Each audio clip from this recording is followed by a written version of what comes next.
और मेरे प्यारे बच्चों, क्या हालचाल। चलो आगे शुरू करें। लास्ट क्लास में क्या किया था आपने याद है? लास्ट क्लास में हमने किया था कार्नोट हीट इंजन। ये क्या था? ये एक आइडियल हीट इंजन था। हालांकि ये परफेक्टली रिवर्सिबल इंजन नहीं होता, लेकिन फिर भी क्या था ये आइडियल हीट इंजन था। और हमने इसमें क्या किया था? हमने इसकी एफिशिएंसी निकाली थी, और एफिशिएंसी का फार्मूला आपको याद होगा। एफिशिएंसी हमने ट्राई किया था इसका one eta equals to 1 minus T2 by T1। यहां पर T2 किसका टेम्परेचर था? सिंक का। और T1 टेम्परेचर था सोर्स का। तो T2 हमेशा लोअर टेम्परेचर पे होता है और T1 हमेशा हाइयर टेम्परेचर पे होता है। याद है ना सारा? याद है? यस, याद होना चाहिए। अभी क्या करते हैं? हम अपना आगे शुरू करते हैं, और आज का हमारा टॉपिक है रेफ्रिजरेटर। नाम तो सुना ही होगा। नाम तो सुना ही होगा, रेफ्रिजरेटर। क्या करते हो? घर में यूज करते हो ना, चिल करने के लिए। है, कोल्ड ड्रिंक को चिल करना है तो कहां डाल दोगे? रेफ्रिजरेटर में। कोई चीज सामान आइसक्रीम खानी है तो कहां से लोगे? रेफ्रिजरेटर से। कभी सोचा है कि रेफ्रिजरेटर होता क्या है? भाई साहब, रेफ्रिजरेटर कुछ भी नहीं है। रेफ्रिजरेटर एक कार्नोट हीट इंजन ही है, लेकिन उल्टा काम करना है। तो ऐसा मत कर देना कि रेफ्रिजरेटर को जाकर पलट दो। ऐसा ऐसा नहीं करना है। मतलब रेफ्रिजरेटर का जो वर्किंग प्रिंसिपल है, कैसा है? कार्नोट इंजन का बिल्कुल रिवर्स है। जैसे वो क्या करता था? सोर्स से हीट लेकर के सिंक को दे देता था। ये क्या करेगा? सिंक से, यानी कि लोअर टेम्परेचर से हीट लेगा और हाइयर टेम्परेचर को दे देगा। और अगर ऐसा हुआ तो नेचुरल जो टेंडेंसी है हीट की, वही खत्म हो जाएगी। भाई, हीट कहां से कहां फ्लो करता है? हीट तो अपने आप हाइयर टेम्परेचर से लोअर टेम्परेचर की ओर फ्लो करता है ना। यहां पर क्या करना है? यहां पर हमें हीट को लोअर से हाइयर पे ले जाना है। तो यही तो सेकेंड लॉ ऑफ थर्मोडायनेमिक्स क्या कहता है? कहता है कि अगर हमें हीट को लोअर से हाइयर टेम्परेचर पे ले जाना है तो हीट अपने आप नहीं जाएगा। क्या करना पड़ेगा उसमें? उसमें हमें मैकेनिकल वर्क करना पड़ेगा, यानी कि जो भी सिस्टम ये काम कर रहा है उसको बाहर से एनर्जी देनी पड़ेगी। तो ऐसा मत करना है कहीं को रेफ्रिजरेटर है उसका उल्टा काम है तो उसको उल्टा दो, उसको पलटा दो। ऐसा नहीं करना। तो घर में पिटोगे। करना क्या है? हमें यहां पर इसकी मैकेनिज्म समझनी है, कि मैकेनिज्म समझना है कैसे काम करता है। समझ में आ गया? तो बेसिक वर्किंग प्रिंसिपल जो है इसका वो वही है कि ये क्या करता है? हीट का ट्रांसफर लो से हाई की तरफ करता है ना। यानी कि अंदर का जो पार्ट्स है वो, उसमें जो सिंक होता है वो लोअर टेम्परेचर पे होता है, और जो बाहर का हिस्सा है जो कि एटमोस्फेयर है वो हाइयर टेम्परेचर पे होता है। तो अंदर से हीट लेता है और बाहर को देता है, अंदर से हीट लेता है बाहर को देता है ना बाहर की तरफ हीट। तो बाहर की तरफ जब हीट देगा तो, और लो से हाई की तरफ देगा, तो अपने आप तो देगा नहीं, है ना। सेकेंड लॉ ऑफ थर्मोडायनेमिक्स यही कहता है कि कोई भी हीट इंजन अपने आप हीट का ट्रांसफर लो से हाई की तरफ नहीं कर सकता भाई। अगर करेगा तो आपको उस पर बाहर से एनर्जी देनी पड़ेगी, या बाहर से आपको वर्क करना पड़ेगा। तो what is refrigerator? Refrigerator is the machine which transfers heat from lower temperature to higher temperature. तो what is refrigerator? What is refrigerator? क्या है ये? मशीन विच ट्रांसफर हीट कहां से? From low temperature. और लो टेम्परेचर का मतलब sink मतलब T2। From low temperature to higher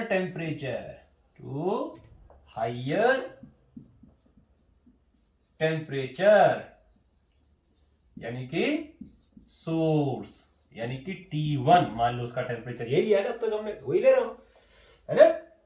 machine which transfer heat from low temperature to higher temperature. Lower लिख दो और अच्छा रहेगा। Lower temperature to higher temperature, ठीक है। When an external source work on it. जब ये एक्सटर्नल सोर्स पर कोई काम करता है, इसीलिए हमें क्या करनी पड़ती है, जो हमारा रेफ्रिजरेटर है उसमें हमें क्या करना पड़ता है भाई, उसको बिजली देनी पड़ती है भाई, इलेक्ट्रिसिटी देनी पड़ती है। नहीं दोगे तो काम कर लेगा क्या? नहीं कर पाएगा ना। तो इसका मतलब वो जो आप लगा रहे हो उसको, इलेक्ट्रिसिटी प्रोवाइड कर रहे हो, वो क्या कर रहा है? वही तो काम कर रहा है, यानी कि उसको हम एनर्जी दे रहे हैं, इलेक्ट्रिक एनर्जी, जिससे वो वर्क कर रहा है। तो अगर इसका हम ब्लॉक डायग्राम समझेंगे, जैसे हमने किसका समझा था, कार्नोट हीट इंजन का ब्लॉक डायग्राम बनाया था, फ्लो चार्ट भी कहते हैं, ऐसे ही इसका बनाते हैं। और इसमें सब उल्टा होगा, मतलब उल्टा जो उसका यहां कर सकते हो, जो उसका फ्लो चार्ट था ना उसको उल्टा दो और एरो उल्टा कर दो, एरो उल्टा कर दो, जैसे मैं करके दिखा रहा हूं। देखो क्या होता है, यहां पर क्या होता था उसमें, आप उल्टाओ मत चलो, आप सिर्फ क्या करो, पलटाओ पलटाओ मत, ऐसी रहने तो बस एरो उल्टा कर देते हैं, है ना। तो ये क्या है, ये है source of heat, source of heat. अब ये किस पे होगा, वही हायर टेम्परेचर पे होगा, मान लो T1 पे। अब यहां सोर्स ऑफ हीट सिंक का काम करेंगे, ध्यान रखना है ना। और यहां पर क्या लिखा हमने, वर्किंग सब्सटेंस। क्या होता है, वर्किंग सब्सटेंस, वर्किंग सब्सटेंस। और वर्किंग सब्सटेंस अभी देखते हैं क्या होता है इसमें। जैसे हमने देखा था, जो पेट्रोल इंजन है उसमें पेट्रोल होता है, डीजल इंजन में डीजल होता है, एयर का मिक्सचर। ऐसे में क्या होता है देखते हैं। तो वर्किंग सब्सटेंस, और तीसरा क्या होगा इसमें, तीसरा होगा इसमें sink of heat, sink of heat. और ये लोअर टेम्परेचर पर होगा, T2 पर। तो इसको हम ऐसे भी लिख सकते हैं, अब सिंक की जगह सोर्स लिख दो, source of heat at lower temperature, sink of heat at higher temperature. मैंने इसीलिए लिखा है कि नॉर्मली क्या होता है कि सिंक का मतलब लोअर टेम्परेचर, सिंक का मतलब होता है जिसको हम हीट देते हैं, लेकिन यहां उल्टा हो रहा है, तो नाम वही रखा है आपने, सिर्फ क्या करा है, एरो उल्टा कर देंगे। और यहां पर क्या होता था, एक वर्किंग मैकेनिकल वर्क होता था, यहां W लिख देता हूं मैं, है ना, वर्क डन, वर्क डन, ऐसे वर्क। तो इसमें क्या होगा, देखो ये सिस्टम पर मैकेनिकल वर्क होगा। देखो एरो ऐसे कर दिया, पहले ऐसे भगा देते हैं, ऐसे कर दिया है, यानी एरो होता था वर्क, ऐसे बाहर निकल रहा है। अब क्या हो रहा है, अंदर आ रहा है, अंदर आ रहा है ना। और ये क्या हो गया, ये हो गया, यहां से कितना हीट लेता था पहले याद करो, देता था, सॉरी कितना हीट देता था, Q2 लेगा भाई Q1, अब तो ही लेगा, Q2 लेगा, है ना। और सोर्स से कितना लेता था, Q1, सोर्स को दे देगा Q1। तो उल्टा हो गया ना, सब कुछ एरो उल्टा कर दिया। देखो यहां क्या कर रहा है, वो सिंक से हीट ले रहा है, वर्किंग सब्सटेंस वर्क कर रहा है, क्योंकि अपने आप तो हीट यहां से यहां जाना नहीं है, लो से हाई की तरफ कैसे जाएगा, सिंक ऑफ हीट, ये लोअर टेम्परेचर है, this is eight lower temperature, तो कैसे होगा ऐसा। और ये किस पे है, ये हाइयर टेम्परेचर पे है, ये हाइयर है, तो हीट का ट्रांसफर अपने आप तो होगा नहीं, तो क्या होगा, वर्किंग सब्सटेंस यानी कि हीट लिया, वर्किंग सब्सटेंस से वर्क किया और ज्यादा हीट और Q1 को मिल गया, यानी कि यही वर्क जो है हीट को लेकर के बाहर जो इसको निकाल देता है। तो ये वर्किंग प्रिंसिपल, अगर हम देखेंगे वर्किंग है बेसिकली, अगर फ्लो चार्ट से समझे इसका रेफ्रिजरेटर का। अब इसमें देखो हम क्या करते थे, अच्छा इसमें वर्किंग सब्सटेंस जो होता है, ये हम यूज करते हैं फ्रीऑन, फ्रीऑन यूज करते हैं, या इसका दूसरा साइंटिफिक नेम होता है Cl2F2, क्लोरोफ्लोरोकार्बन, तो आपने सुना ही होगा ना ये, वैसे इसको बैन कर दिया आजकल। तो फ्रीऑन जो होता है इसको हम यूज करते हैं एज ए वर्किंग सब्सटेंस।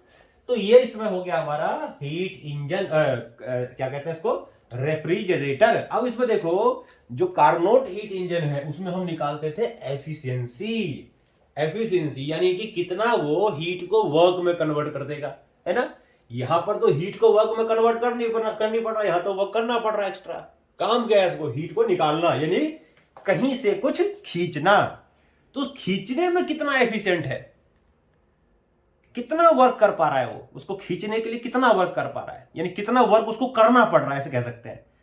कोई भी रेफ्रिजरेटर, किसी भी रेफ्रिजरेटर को एक given amount of heat draw करने के लिए, मान लो कहां से, सिंक से जितना कम काम करना पड़ेगा उसकी एफिशिएंसी उतनी ही ज्यादा होगी। और आपके फ्रिज पे लगा होता है ना रेफ्रिजरेटर पे स्टार, वो उतना ही 5 स्टार हो जाएगा भाई। समझ में आ गया? तो जितना हीट ज्यादा ड्रॉ करे, जितना कम वर्क करना पड़े उसके लिए, इसका मतलब इलेक्ट्रिसिटी खर्चा उतना कम आएगा। और क्या है, क्योंकि वर्क कौन कर रहा है, इलेक्ट्रिसिटी तो कर रही है। तो जितना ज्यादा हीट ले रहा है पर साइकिल में, जितना कम वर्क करना पड़ा है, उसका परफॉर्मेंस उतना ही अच्छा है। और उतना ही अच्छा वो हमारा रेफ्रिजरेटर है, उतना ही ज्यादा उसके स्टार्स होंगे, 5 स्टार होगा वो। देखना अपने घर में, है ना। तो यहां पर हम रेफ्रिजरेटर में हम एफिशिएंसी की बात नहीं करते, हम किसकी बात करते हैं, हम करते हैं बात कोफिशिएंट ऑफ परफॉर्मेंस की। Coefficient of performance. Coefficient of performance क्या होता है, इसको हम डिनोट करेंगे बीटा से।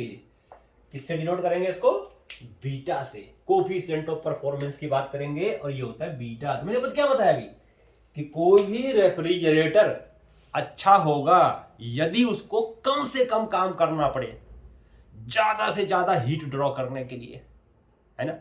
यानी कम का मतलब डिनोमिनेटर और ज्यादा न्यूमरेटर। तो जो कोफिशिएंट ऑफ परफॉर्मेंस होगा उसको हम कैसे लिखेंगे मैथमेटिकली, बीटा। ये बीटा का ज्यादा बड़ी पूछ खींच दी मैंने तो भाई, इतनी बड़ी पूछ नहीं होती इसकी। तो बीटा का मतलब हो गया कितना पर साइकिल में, कितना उसको हीट, मैंने क्या बताया, कम से कम हीट करना पड़े और ज्यादा से ज्यादा, कम से कम वर्क करना पड़े, ज्यादा से ज्यादा हीट निकाले। तो ज्यादा से ज्यादा निकाले कम से कम वर्क में, ये हो गया आपका कोफिशिएंट ऑफ परफॉर्मेंस। यानी कोई भी रेफ्रिजरेटर पर साइकिल में हीट को ड्रॉ करने के लिए जितना कम काम करता है, efficiency work coefficient of performance उतना ही ज्यादा होगा। या जितना ज्यादा हीट ड्रॉ करता है तब भी उतना ही ज्यादा होगा। तो कोफिशिएंट ऑफ परफॉर्मेंस किसका रेशियो होता है, it is the ratio of the amount of heat drawn from the source to the amount of work done to draw that heat from the source. समझ में आ गया। चलो जी आगे बढ़ते हैं। अब मैं इसको थोड़ा सा यहां से हटा देता हूं।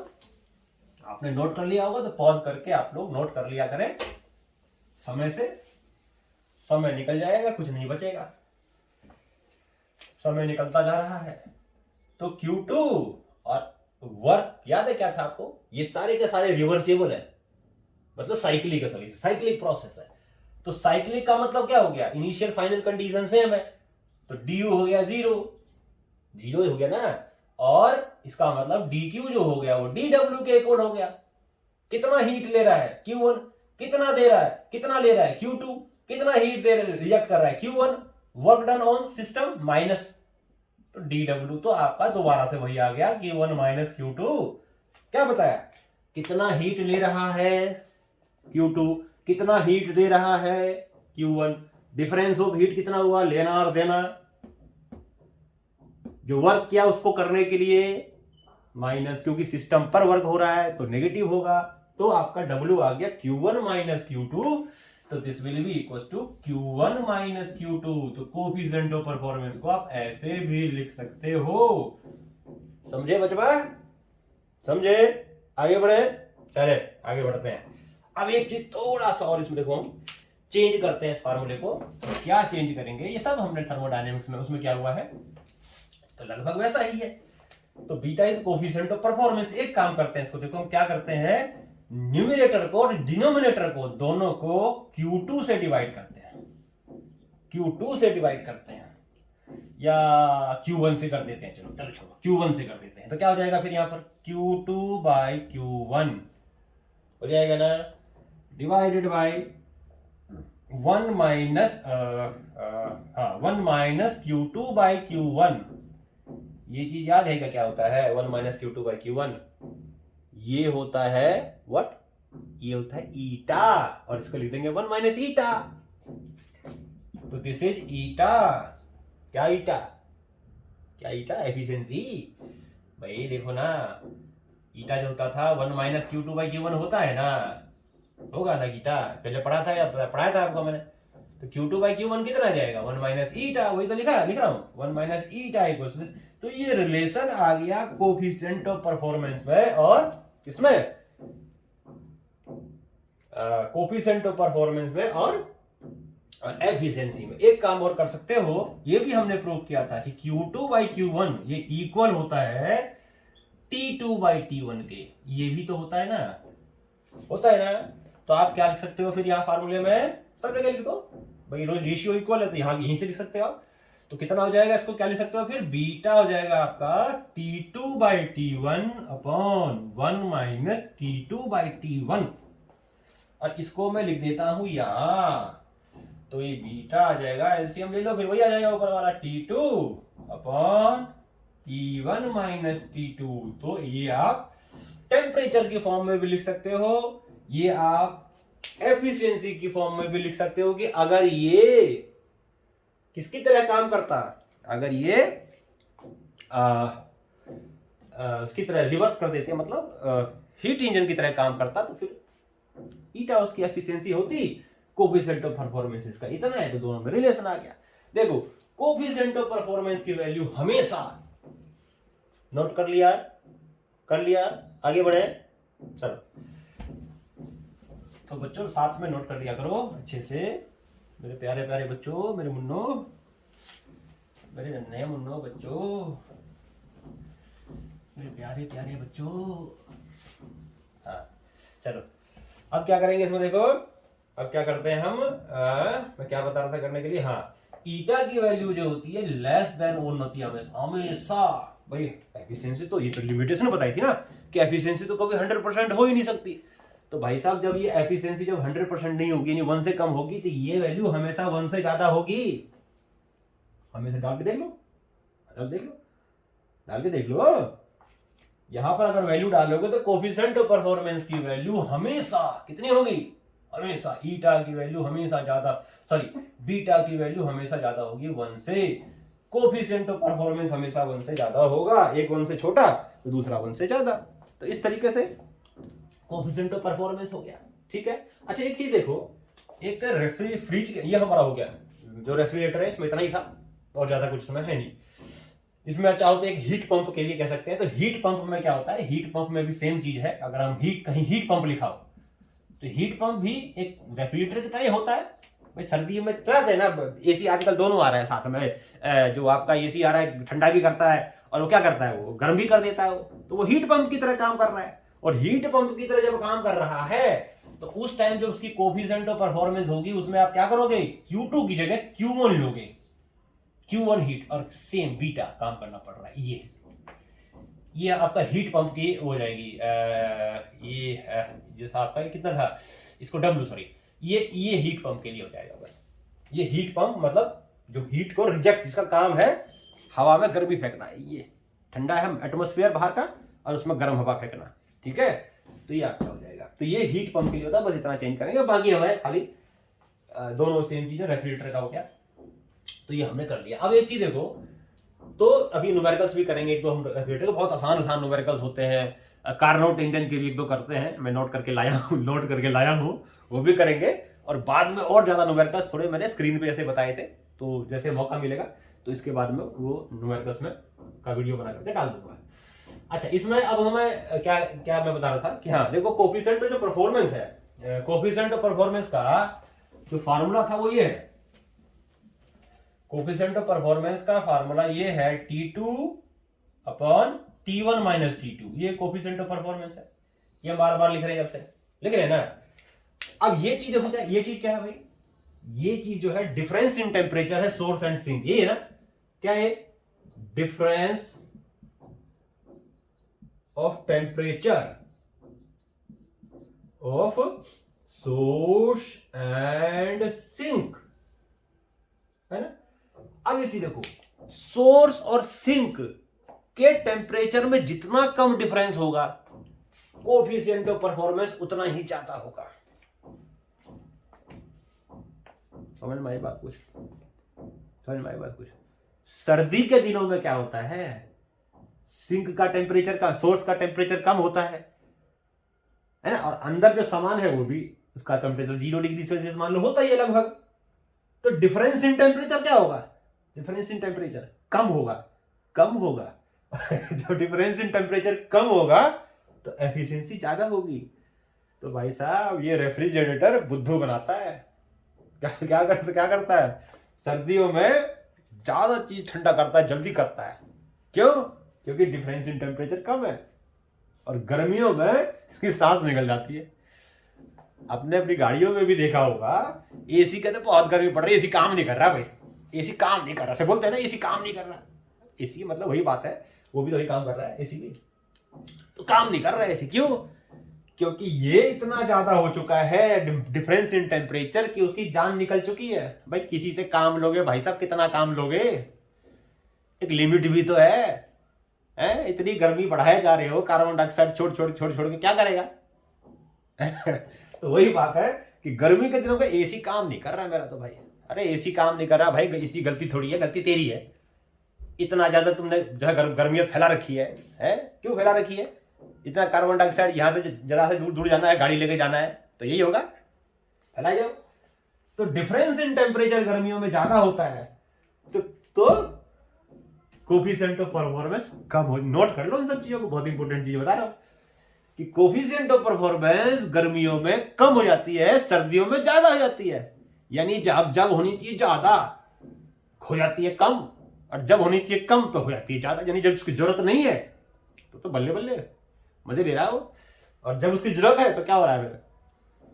काम उसकी परफॉर्मेंस कम होगी। अच्छा एक और चीज बताता हूं, कभी आपने एक चीज देखा है कि जब आप रेफ्रिजरेटर चलाते हो तो कुछ देर में उसमें आवाज कान लगा के देखना, आवाज अच्छी क्वालिटी। मेरे घर में तो ऐसा ही है, बहुत तेज आवाज आती है। आपके घर में देखना अच्छी क्वालिटी कब आवाज आती होगी, लेकिन आवाज जरूर आती होगी। 5 मिनट 2 मिनट कान लगा के देखना, कुछ देर बाद क्या करेगा रेफ्रिजरेटर, आवाज ऐसे अंदर से आवाज आएगी।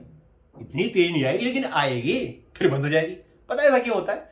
ऐसा इसीलिए होता है कि जब वो घर की आवाज आती है इसका मतलब काम कर रहा है, उतनी देर तक काम कर रहा है वो, है ना, उतनी देर तक काम कर रहा है, यानी कि बिल उतनी देर का आएगा, ये मान लो आप। तो होता क्या है इसमें कि एक सर्टेन टेम्परेचर डिफरेंस हम सेट कर देते हैं, है ना। जब टेम्परेचर डिफरेंस कम हो वहां तक आता है तो कोफिशिएंट ऑफ परफॉर्मेंस कम होने लगेगा।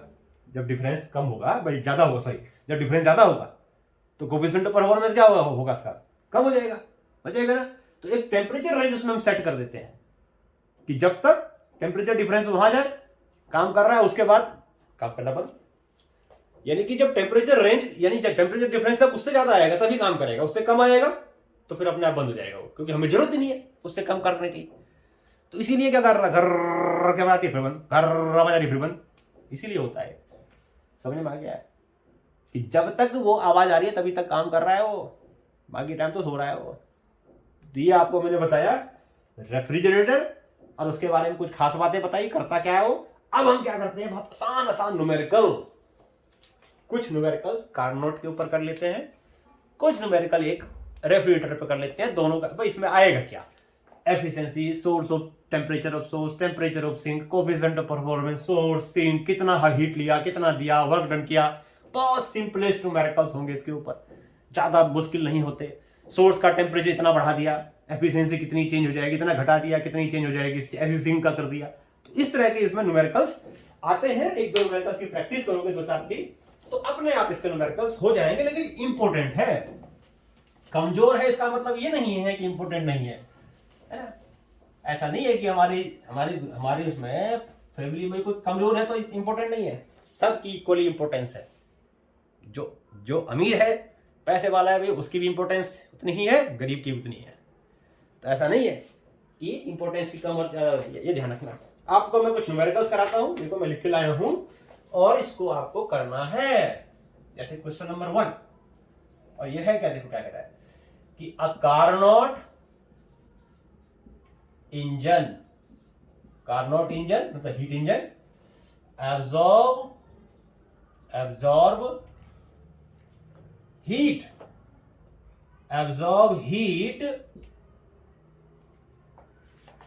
1000 जूल, 1000 जूल हीट एब्जॉर्ब करता है from source at 127 degree Celsius and reject and reject heat of 600 joule, 600 joule, पहले 1000 कर रहा है, sorry 1000 and reject 600 joule during each cycle, during each cycle, during each cycle, cycle. तो क्या क्या चीजें निकालनी है? पहला टेम्परेचर ऑफ सिंक, सिंक का टेम्परेचर निकालना है। दूसरा एफिशिएंसी निकालनी है, एफिशिएंसी निकालनी है। तो पहले हम एफिशिएंसी ही निकालेंगे, उसके बाद हम सिंक का टेम्परेचर निकालेंगे। और तीसरा वर्क डन पर साइकिल, डब्ल्यू निकालना है, वर्क डन पर साइकिल। ये चीजें हमें निकालनी है। समझ में आ गया? क्या कह रहा है देखो, कार्नोट इंजन एब्जॉर्ब हीट, कितना हीट एब्जॉर्ब कर रहा है भाई कार्नोट हीट इंजन? जो हीट एब्जॉर्ब करता है वो Q1 होता है, ये 100 जूल है और 1000 जूल है ना। जितना हीट रिजेक्ट करता है वो सिंक को देता है, इसका मतलब वो Q2 है, ये 600 है ना। अब क्या कह रहा है देखो, सोर्स का टेम्परेचर कितना होता है, क्या कहते हैं इसको? T1 कहते हैं। कितना है? 127 डिग्री सेल्सियस। हमेशा इस क्वेश्चंस में ऐसे में केल्विन में कन्वर्ट करना, पहले ध्यान रखना इस चीज को। तो 273 से ऐड कर दोगे तो ये आ जाएगा आपका कितना? 400 डिग्री सेल्सियस। ये टेम्परेचर आ गया आपका सोर्स का। ये तो क्या निकालना है? Temperature of the sink. चलो सिंक का ही टेम्परेचर हम पहले निकाल देते हैं।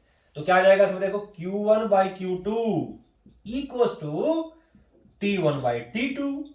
तो टेम्परेचर निकालना है सिंक का, तो Q2 कितना हो जाएगा? Q2 हो जाएगा आपका Q1 into T1 by T2। क्या इसमें T2 पता है हमें? हमें तो T2 ही निकालना है ना। हो तो T2 हो जाएगा हमारा सोर्स का, T2 हो जाएगा हमारा कितना?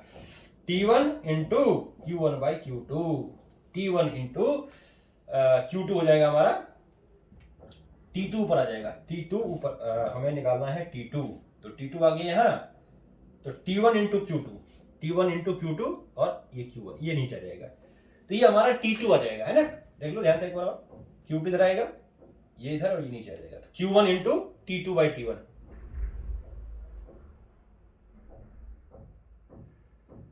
मतलब हमें निकालना है T2। अरे क्या कर दिया मैंने यार, T2 हमें निकालना है, तो T1 ठीक है, Q2 बाई Q1 बिल्कुल सही है। तो ये हमें दिया हुआ है। अब हम क्या करते हैं, इसको सॉल्व करते हैं। देखो T2 इक्वल्स टू, मैं ऊपर का हटा देता हूँ, ध्यान रखना, क्योंकि नोट कर लिया होगा आप लोगों ने, इमेजिन कर रहा हूं मैं। हाँ, तो इसको हम करते हैं, तो T2 हमारा हो जाएगा T1 कितना है? 400 और इंटू Q2 कितना है? कितना हीट रिजेक्ट किया था वो तो मैंने हटा दिया भाई, वो कितना हीट दे रहा था उसको? 600 और ये था 1000। ये है आपका। तो ये से ये सफा, इससे ये सफा, तो क्या बचा? 640 केल्विन। ये टेम्परेचर आ गया आपका सिंक का। This is the temperature of sink. समझ में आ गया? आगे बढ़े। यस, एफिशिएंसी ईटा क्या होता है? 1 माइनस T2 बाई T1 होता है ना। 1 minus T2, what is T2? T2 is here 240, T1 is here, what is T1? T1 is 400। समझ में आ गया होगा? अब इसको सॉल्व करेंगे तो मैं डायरेक्ट लिख देता हूं, सॉल्व करके अपने आप कर लेना है। 40% के आसपास आ जाएगा। चलो मैं कर देता हूं इसको, थोड़ा करेंगे आगे। तो 40 माइनस 24 कितना हो जाएगा एलसीएम लोगे तो? ये आ जाएगा आपका 26। तो 26 बाई 40 और इंटू 100, ये 100 में यहीं से कर लो ना मल्टीप्लाई, तो परसेंट में आ जाएगा ना, है ना।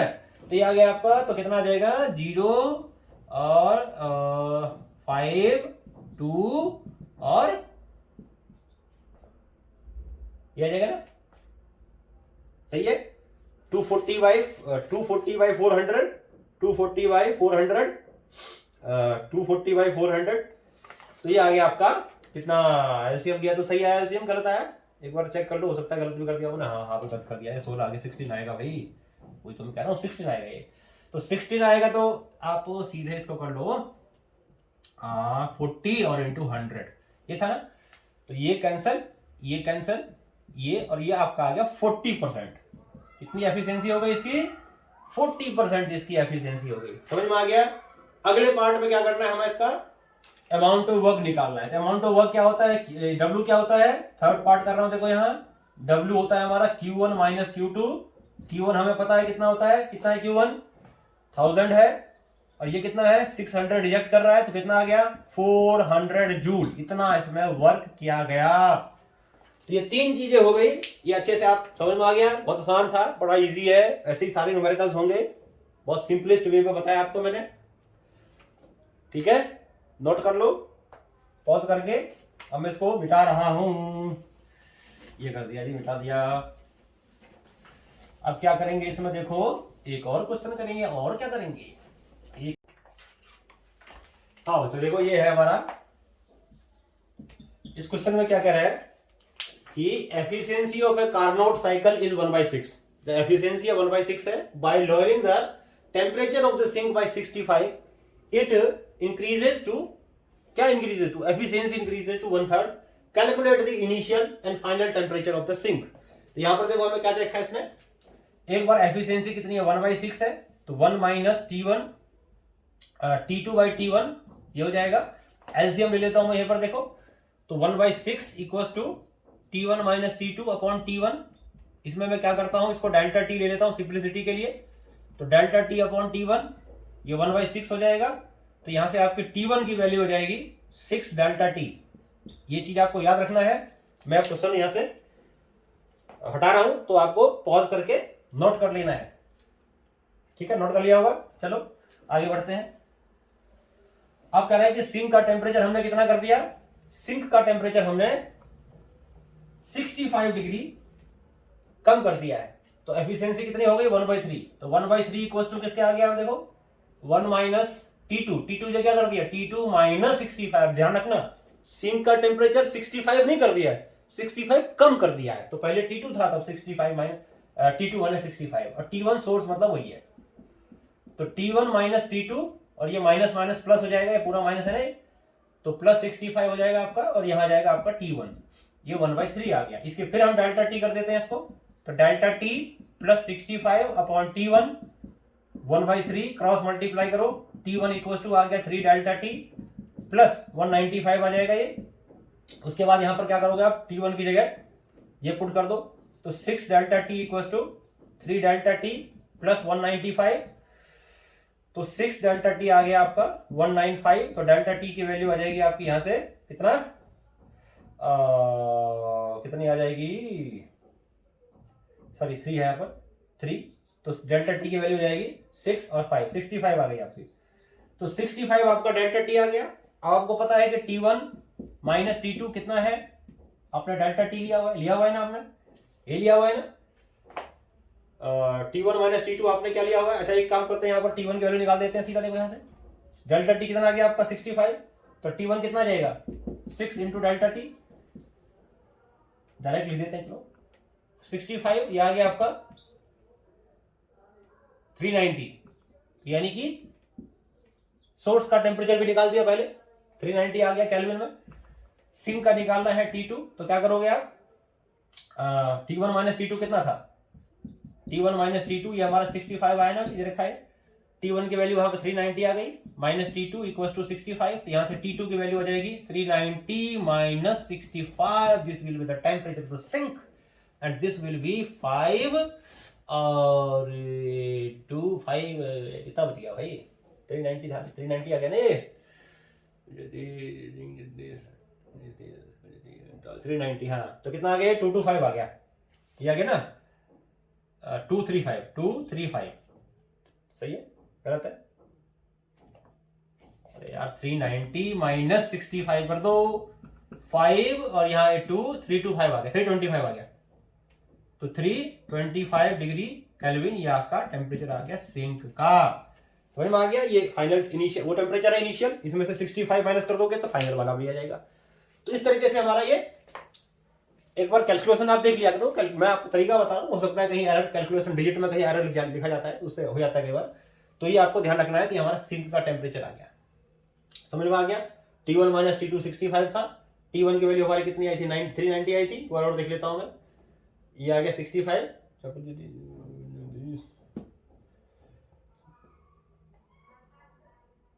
ठीक है 390। तो यहां से हमारा समझ में आ गया। एक क्वेश्चन करते हैं अब हम, लास्ट हमारा रह गया, वो हम करते हैं हम एक क्वेश्चन रेफ्रिजरेटर का, और रेफ्रिजरेटर के बाद बाकी क्वेश्चंस जो है थोड़े से हम करेंगे स्क्रीन के ऊपर। और वो देखो क्या है क्वेश्चन नंबर 3, ये है हमारा कि refrigerator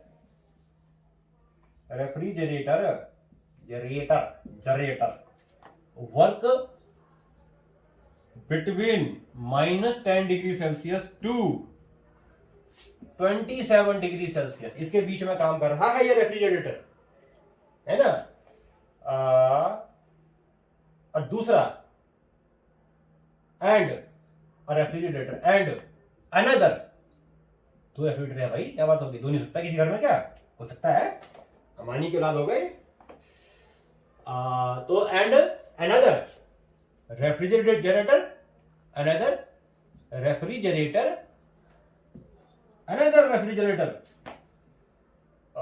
between -20 degree Celsius to and 17 degree Celsius, ये 2 डिग्री सेल्सियस में, what is the in which case efficiency is more, in which case efficiency नहीं, in which case coefficient of performance will be more, coefficient of performance will be more, किस case में coefficient of performance ज्यादा होगा। क्या था formula coefficient of performance, सबसे पहला काम सेल्सियस को केल्विन में बदलो, समझ में आ गया। लेकिन जहां डिफरेंस होता है ना वहां कोई फर्क नहीं पड़ता सेल्सियस में, लेकिन जहां पर एक सिंगल डिजिट होगा आपका, T1 होगा T2 होगा, वहां फर्क पड़ जाएगा। तो कन्वर्ट कर लेते हैं, कोई बात नहीं। तो ये कितना है आपका, पहले कितना था देखो, फर्स्ट के लिए, फर्स्ट वाले केस, फर्स्ट रेफ्रिजरेटर, पहले रेफ्रिजरेटर के लिए, फर्स्ट रेफ्रिजरेटर के लिए T1 कितना है, T1 है हमारा, T1 है 27 डिग्री सेल्सियस, यानी कि 273 प्लस 27 कितना आ जाएगा, ये 300 केल्विन। T2 कितना है हमारा, उसके लिए देखो -10 डिग्री सेल्सियस, मतलब 273 -10 यानी कि माइनस की 263, समझ में आ गया। T1 T2 निकल गया। कोफिशिएंट ऑफ परफॉर्मेंस की वैल्यू याद है क्या होता है, beta equals to T2 upon T1 minus T2, ठीक है। अब मैं ऊपर का यहां से हटा देता हूं, कुछ जगह खाली है, ये आधा छोड़ देता हूं, चलो यहां साइड में कर देता हूं। तो ये हमारा हो जाएगा, देखो कोफिशिएंट ऑफ परफॉर्मेंस कितना आ जाएगा हमारा, T2 की वैल्यू कितनी है, 263, और ये डिफरेंस कितना आएगा, देखो हमारा कितना है, ये 300 माइनस 263, 363, 200 माइनस 200 कितना है, कहां गया 200, T1 कितना था 27 डिग्री सेल्सियस यानी कि 300, और T2 कितना है 263, तो कितना आ जाएगा 300 माइनस 263 है ना। तो यहां पर डिवाइड करो, कितना आ जाएगा ये 263 डिवाइडेड बाई 37, इसको सॉल्व करोगे दिस विल बी 37, तो सॉल्व करोगे इतना जाएगा, लगभग मैं लिख देता हूं इसमें से देख करके, क्योंकि बहुत टाइम लग जाएगा नहीं तो। कोफिशिएंट ऑफ परफॉर्मेंस कितना आ जाएगा, लगभग 7% के आसपास आ गया, आपके 7% के आसपास आ जाएगा। इसी तरीके से आप दूसरे का भी कर लेना, क्योंकि वहां पर ये टेम्परेचर एक ये है और एक ये है, कर लोगे, बहुत सिंपल है। आप दोनों में से देख लेना किसका कोफिशिएंट ऑफ परफॉर्मेंस ज्यादा है, जिसका कोफिशिएंट ऑफ परफॉर्मेंस ज्यादा होगा हम कहते हैं कि भाई ये बेटर है हमारे लिए, हम ऐसा ही रेफ्रिजरेटर खरीदेंगे जिसका कोफिशिएंट ऑफ परफॉर्मेंस ज्यादा है, बिजली की खपत कम होगी, और क्या करेगा, जल्दी से सामान ठंडा करेगा भाई, आइसक्रीम जल्दी से खाने को मिलेगा तुम्हें, समझ में आ गया। चलो जी, तो आज के लिए हम इतना ही रखते हैं, बाकी के लेक्चर्स, बाकी की टॉपिक्स हम अगले में करेंगे। और नेक्स्ट लेक्चर में पता है हम क्या लेके आएंगे, नेक्स्ट लेक्चर में हम लेके आएंगे ये हमारा हो गया रेफ्रिजरेटर। नेक्स्ट लेक्चर में हम लेके आएंगे काइनेटिक थ्योरी ऑफ गैसेस, यानी कि KTG, kinetic theory of gases. समझ में आ गया? तो अगले लेक्चर में है इस चीज की शुरुआत करेंगे। आपको आज जो कराया उम्मीद करता हूं समझ आया होगा। समझ में आया है तो क्या करना है, याद है ना, लाइक करना है, सब्सक्राइब करना है, शेयर करना है, ठीक है। मुझे भी क्या करना है, एनकरेज करते रहना है। Bye bye, tata, see you.